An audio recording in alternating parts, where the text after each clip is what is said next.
할렐루야. 오늘의 말씀은 아모스 4장 4절부터 11절까지 말씀을 보도록 하겠습니다. 너희는 베델에 가서 범죄하며 길갈에 가서 죄를 더하며 아침마다 너희 희생을 3일마다 너희의 11조를 드리며 누룩 넣은 것을 불살라 수은제로 드리며 낙헌제를 소리내어 광포하려무나 이스라엘 자손들아, 이것이 너희의 기뻐하는 바니라. 이는 주 여호와의 말씀이니라. 또 내가 너희 모든 성읍에서 너희 일을 한가하게 하며 너희 각처에서 양식이 떨어지게 하였으나 너희가 내게로 돌아오지 아니하였느니라. 이는 여호와의 말씀이니라. 또 추수하기 석 달 전에 내가 너희에게 비를 멈추어 어떤 성읍에는 내리고 어떤 성읍에는 내리지 않게 하였더니 땅 한 부분은 비를 얻고 한 부분은 비를 얻지 못하여 말랐음에 두세 성읍 사람이 어떤 성읍으로 비틀거리며 물을 마시러 가서 만족히 마시지 못하였으나 너희가 내게로 돌아오지 아니하였느니라. 이는 여호와의 말씀이니라. 내가 풍제와 깐부기 재앙으로 너희를 쳤으며 팥종이로 너희의 많은 동산과 포도원과 무화과나무와 감람나무를 다 먹게 하였으나 너희가 내게로 돌아오지 아니하였느니라. 이는 여호와의 말씀이니라.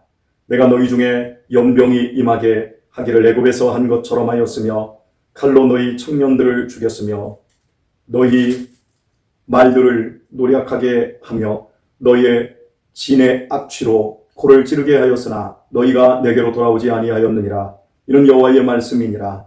내가 너희 중에 성읍 무너뜨리기를 하나님 내가 소돔과 고모라를 무너뜨림같이 하였으므로 너희가 불붙는 가운데서 빼낸 나무 조각같이 되었으나 너희가 내게로 돌아오지 아니하였느니라. 이는 여호와의 말씀이니라. 아멘. 읽은 말씀의 4절과 5절 말씀은 어제 보았던 말씀이었습니다. 베델과 길갈이라는 이스라엘 성지에서 그 백성들이 아침마다 희생제사를 드리고 3일에 한 번씩 10의 1조를 드립니다. 하나님께 받은 것이 너무 감사하다고 수은제를 드리고 계속해서 헌신하겠다며 낙헌제를 드립니다. 이런 믿음 생활을 열심히 하는 이스라엘 백성들을 향해서 하나님께서는 그것은 나의 기뻐하는 바가 아니라 너희가 기뻐하는 일이지 않냐고 묻는 이 장면에서 우리가 어제 살펴본 것은 종교 쇼, 즉 종교를 연기하는 사람들의 민낯을 하나님께서 고발하고 있음을 살펴보았습니다. 얼마나 종교가 타락할 수 있는지, 아니 종교 안에서 도리어 하나님을 기쁘게 하지 못하고 슬프게 할 수 있는지를 우리들이 보았습니다.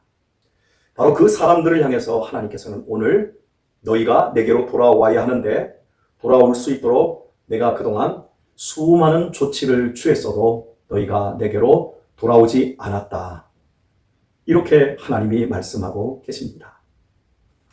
6절부터 11절까지 무려 하나님께서는 5번에 걸쳐서 너희가 내게로 돌아오지 않았다. 계속해서 강조하고 계십니다. 그들의 삶에 임하는 자연재해, 그리고 전쟁과 전염병, 무시무시한 일들이 하나님께서 그들을 정신 차리게 하려는 일이었습니다. 즉, 종교 쇼만 하지 말고 하나님께로 돌아오라는 사인을 주신 것이었습니다. 그러나 그들은 하나님께로 돌아오지 않았습니다. 맹자의 말 중에 길을 잃은 자는 길을 찾아야 하는데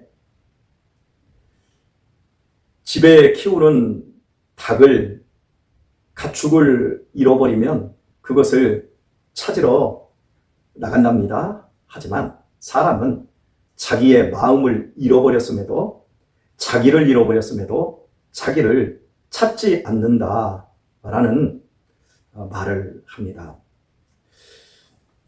하나님을 잃어버렸다면 당연히 하나님을 찾아야 합니다.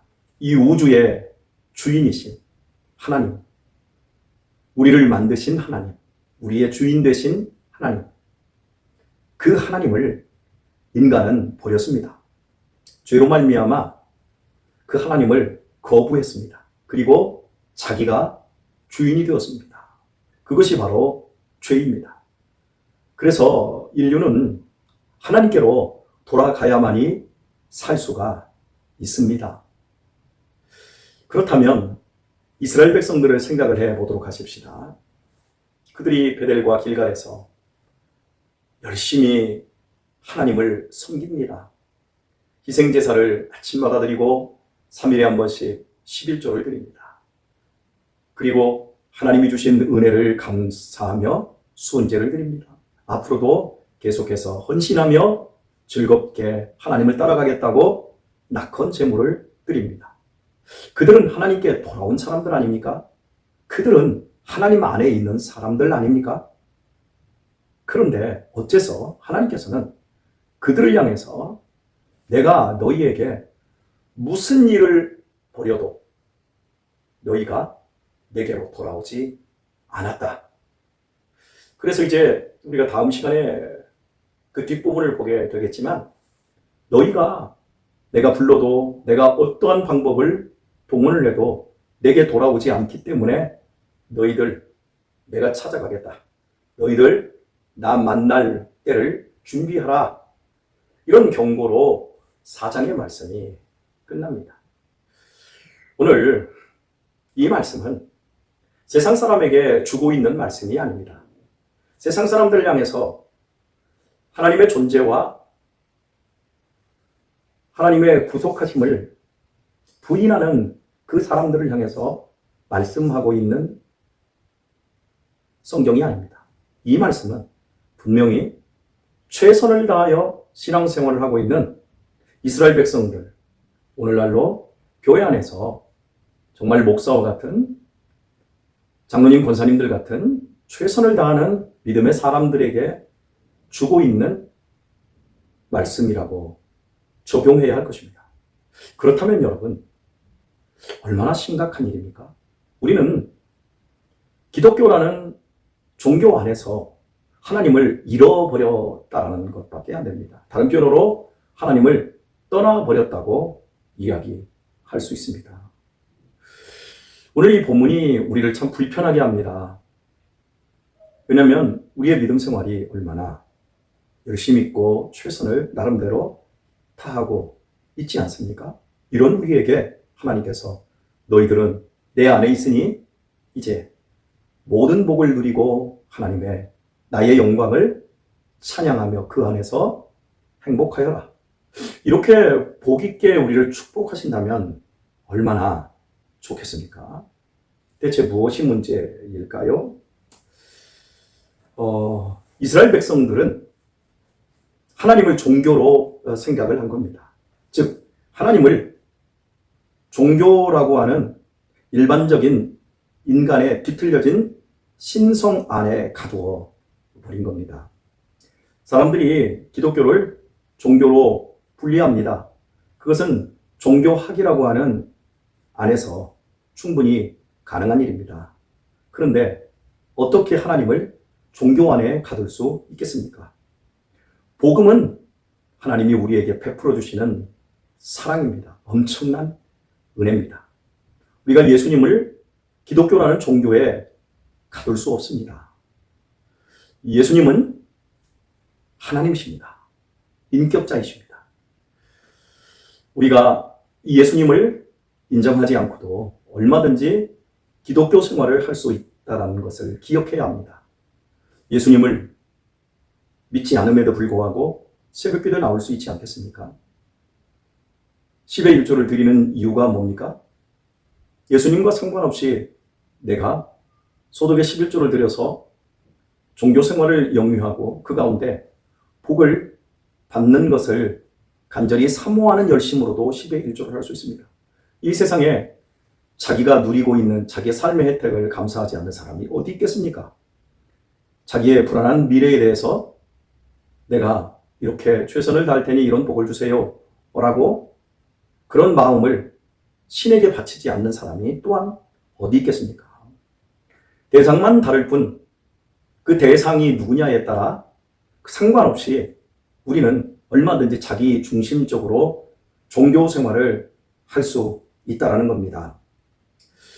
예수님을 따라가고 예수님을 믿는 사람의 첫 번째는 자기를 부인하는 겁니다. 그리고 십자가를 지고 예수님을 따라가는 겁니다. 예수님이 가신 길로 가는 겁니다. 예수님과 같은 마음을 품고 예수님과 같은 눈을 가지고 예수님과 같은 삶을 살아가는 겁니다. 그분이 가신 길로 우리도 가는 것입니다. 그렇다면 예수님은 이 땅에서 과연 어떤 삶을 사셨습니까? 종교적인 행태에 예수님은 우리들에게 이런 교리를 너희들이 붙잡고 이렇게 헌금 생활하고 이렇게 예배 생활하고 이렇게 종교 생활해야 된다라고 하는 말씀을 전혀 하지 않으셨습니다. 예수님은 이 땅에 오셔서 하나님이 누구인지 하나님이 어떤 마음을 가지고 계신지를 보여주셨습니다. 예수님께서 8가지 복에 대해서 말씀하실 때 그 복은 엄밀히 말하면 자기 자신을 부인하지 않는 십자가를 지지 않은 사람에게는 결코 그건 복이 될 수가 없습니다. 어떻게 심령이 가난한 자가 복이 있을 수 있겠습니까? 어떻게 애통하는 자가 복이 있을 수 있겠습니까? 저는 근자에 정말 억울한 일을 당하고 고통 중에서 오래도록 불의와 싸우고 있는 분을 봅니다.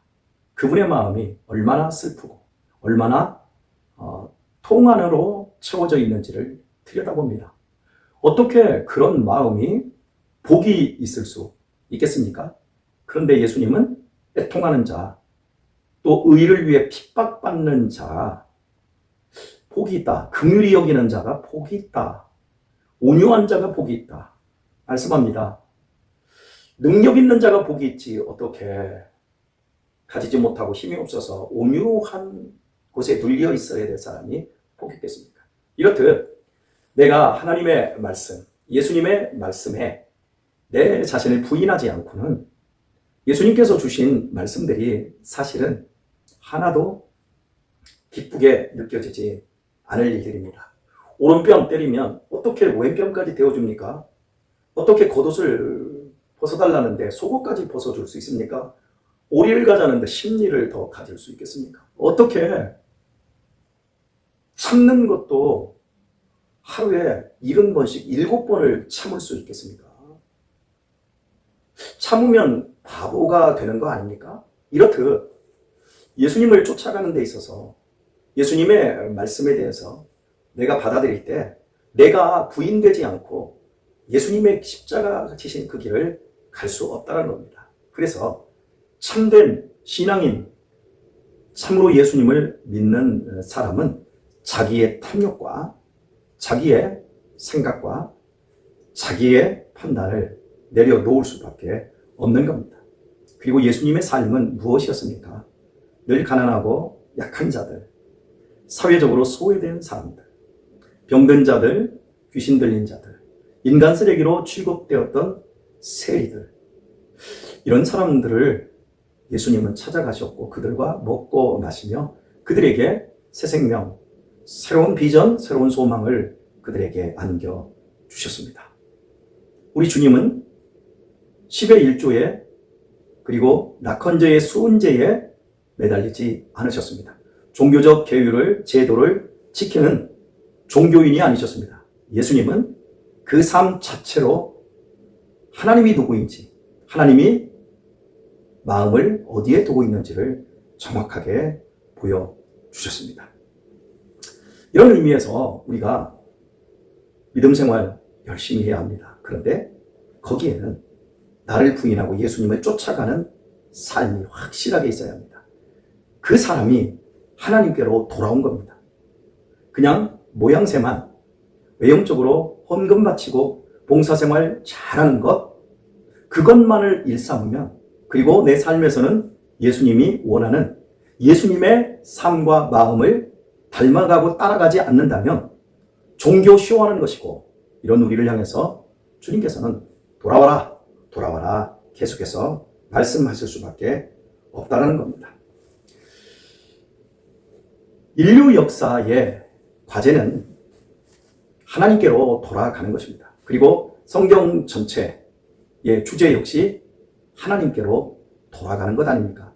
에덴 동산에서 죄로 말미암아 하나님을 떠난 인간이 결국 하나님께로 돌아가는 것. 하나님께로 돌아가야만이 그 인생이 온전해질 수 있습니다. 많은 사람들이 이 하나님의 비전을 그리고 하나님의 인격성을 놓친 채 하나님을 기독교라는 종교로 생각을 합니다. 그러면 종교 생활을 열심히 해야 됩니다. 교회에서 요구하는 제도, 교리, 그리고 생활 방식 이런 것들을 열심히 지키는 대로 가게 되어집니다. 그래서 혹자는 이런 표현을 쓰기도 합니다. 종교에서 예수님을 구출하라. 교회에서 예수님을 건져내라. 이렇게 말을 합니다. 그러면 과연 여러분, 교회를 없애고 기독교를 없애면 우리가 하나님께로 온전히 돌아갈 수 있을까요? 정말 종교라고 하는 제도 안에 예수님께서 갇혀 계신 걸까요? 착각하지 않아야 될 것은 기독교라는 종교를 없애면 비종교적으로 죄를 짓게 되어집니다.